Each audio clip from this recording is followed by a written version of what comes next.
Ganggang cockatoos suffering from hypothermia and frozen wings are being rescued in the Victorian Alps as skiers and holidaymakers enjoy one of the strongest season openings in years. Wildlife rescuers are urging the public to gently capture any grounded birds and call for help.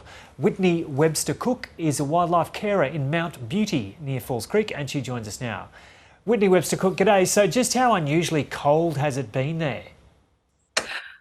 Look, overall, it hasn't been extremely cold, but we did get caught out by a season that started on time for once. I think a lot of us that have been around a long time have gotten very, very used to the seasons just getting pushed back a little bit further and further. But opening weekend, we had a storm and a half, and it snowed low, and that snow just stuck like glue, which not it hasn't been a while since it's been like that for sure. Yeah, okay. And so these Ganggang cockies do like the cold, but it's been a bit too much? So they're definitely built for alpine conditions, but what we're seeing is a number of juveniles coming down. And we think what's behind that is an extended summer and a very mild autumn. So what we're thinking is that perhaps they've actually done 2 breeding seasons, and now these juveniles who just can't handle the cold like their elders are actually getting caught out mid-July, August. There's an abundance of them up there this year, and we're also trying to get to the bottom of that as well. We're not sure why there's so many. That could come down to the 2 breeding cycles as well. And how many have been picked up? We've had 7 juveniles come off the hill and 3 adults that have been returned. So the juveniles are going to our Ganggang and black cockatoo expert, Erin Whitford, and she's taking care of all the juveniles, and they're forming a little mini flock, which is a bit gorgeous. And they'll all get released together, which is really nice. And what can you tell us about the Ganggangs? What are their characteristics and their traits? Ganggangs are just my personal favourites. They're quite elusive. You normally only see them sort of having a go on the side of the road in pairs. They do mate for life. They're absolutely gorgeous little things. They're the one cocky that'll actually let you get quite close. They're actually very curious of us, just like we are of them.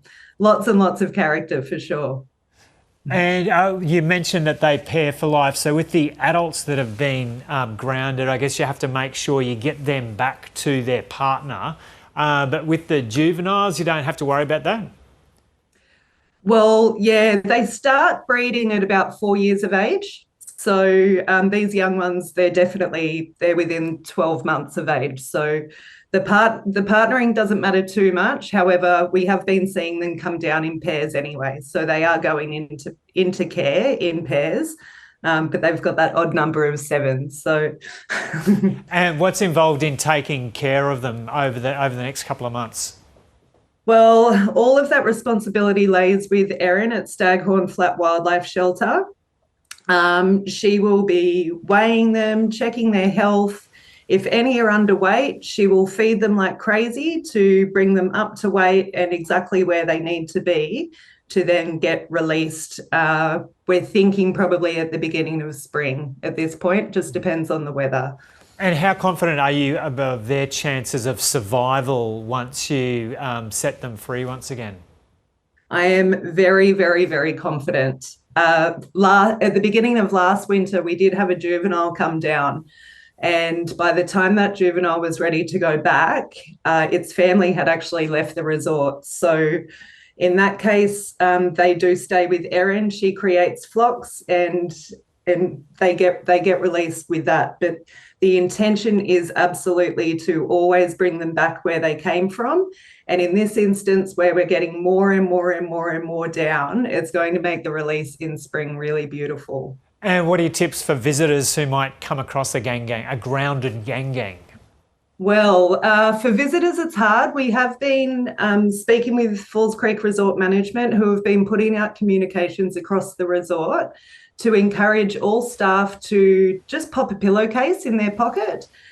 Because if you do see one, they're quite docile. They're pretty easy to handle when they're in the frozen state like that. We ask just to gently collect it in a pillowcase and then get it inside where it's nice and warm, and find some containment for it, like a cardboard box or something. And then call Deb Howie or contact Falls Creek Resort Management Office, and they'll be able to assist as well. Okay, Whitney Webster-Cook, thanks so much for having a chat to us. And how beautiful is it being there through winter? Inexplainable. So much for me to move down here. Good stuff. We're very, very, very lucky, for sure. So are the Ganggangs. Okay, thanks a lot. Thank you so much, Joe. Bye.